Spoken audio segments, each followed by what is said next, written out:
الحمد لله والصلاة والسلام على رسول الله وعلى آله وصحبه أجمعين. أيها الشعب الكريم، السلام عليكم ورحمة الله وبركاته. كم أنا فخور بكم، والمفردات والمعاني تعجز عن وصفكم.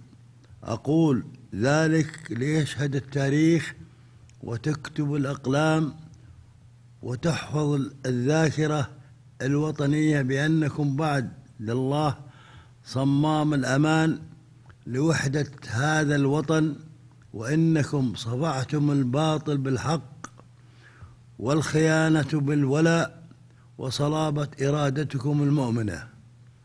أيها الشعب الكريم، اسمحوا لي أن أخاطب العلماء في هيئة كبار العلماء أو خارجها الذين وقفوا ديانة للرب عز وجل وجعلوا كلمة الله هي العليا في مواجهة صوت الفرقة ودعاة الفتنة.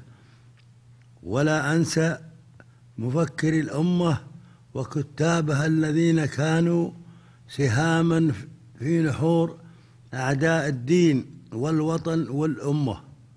وبكل اعتزاز أقول للجميع ولكم مواطن ومواطنة أن أي أمة ترفع كلمة الحق لا خوف عليها، وأنتم في قلبها الأمناء على الدين وأمن واستقرار هذا الوطن. أيها الرجال البواسل